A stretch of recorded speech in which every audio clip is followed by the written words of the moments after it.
Renungan Harian Rabu 7 April 2021. Lukas 24 ayat 13-35.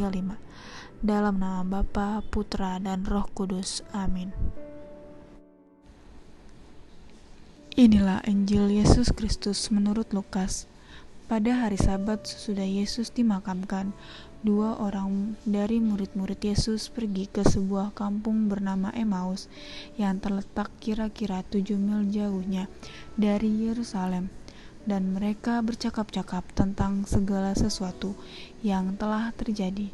Ketika mereka sedang bercakap-cakap dan bertukar pikiran, datanglah Yesus sendiri mendekati mereka, lalu berjalan bersama-sama dengan mereka. Tetapi ada sesuatu yang menghalangi mata mereka, sehingga mereka tidak dapat mengenal Dia. Yesus berkata kepada mereka, "Apakah yang kamu percakapkan sementara kamu berjalan?" Maka berhentilah mereka dengan muka muram. Seorang dari mereka namanya Kleopas menjawabnya, "Adakah engkau satu-satunya orang asing di Yerusalem yang tidak tahu apa yang terjadi di situ pada hari-hari belakangan ini?" Katanya kepada mereka, "Apakah itu?" Jawab mereka, "Apa yang terjadi dengan Yesus orang Nazaret. Dia adalah seorang nabi yang berkuasa dalam pekerjaan dan perkataan di hadapan Allah dan di depan seluruh bangsa kami. Tetapi imam-imam kepala dan pemimpin-pemimpin kami telah menyerahkan Dia untuk dihukum mati, dan mereka telah menyalibkannya. Padahal kami dahulu mengharapkan bahwa Dialah yang datang untuk membebaskan bangsa Israel. Tetapi sementara itu telah lewat 3 hari sejak semua itu terjadi, dan beberapa perempuan dari kalangan kami telah mengejutkan kami.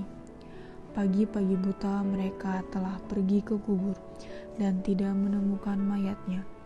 Lalu mereka datang dengan berita bahwa telah kelihatan kepada mereka malaikat-malaikat yang mengatakan bahwa Yesus hidup. Dan beberapa teman kami telah pergi ke kubur itu dan mendapati bahwa memang benar yang dikatakan perempuan-perempuan itu, tetapi Yesus sendiri tidak mereka lihat. Lalu Ia berkata kepada mereka, "Hai kamu orang bodoh, betapa lambatnya hatimu sehingga kamu tidak percaya akan segala sesuatu yang telah dikatakan para nabi. Bukankah Mesias harus menderita semua itu untuk masuk ke dalam kemuliaannya?" Lalu Ia menjelaskan kepada mereka apa yang tertulis tentang Dia dalam seluruh kitab suci, melalui dari kitab-kitab Musa dan segala kitab-kitab Nabi. Sementara itu mereka mendekati kampung yang mereka tuju. Ia berbuat seolah-olah hendak meneruskan perjalanannya, tetapi mereka mendesaknya dengan sangat, "Tinggallah bersama dengan kami, sebab hari telah menjelang malam dan matahari hampir terbenam." Lalu masuklah Ia untuk tinggal bersama-sama dengan mereka. Waktu duduk makan dengan mereka, itu mengambil roti, mengucap berkat, lalu memecah-mecahkannya dan memberikannya kepada mereka. Ketika itu terbukalah mata mereka, dan mereka pun mengenal Dia. Tetapi Yesus lenyap dari tengah-tengah mereka. Kata mereka seorang kepada yang lain, "Bukankah hati kita berkobar-kobar ketika Ia berbicara dengan kita di tengah jalan, dan ketika Ia menerangkan kitab suci kepada kita?" Lalu bangunlah mereka dan terus kembali ke Yerusalem. Di situ mereka mendapati ke-11 murid. Mereka sedang berkumpul bersama-sama dengan teman-teman mereka.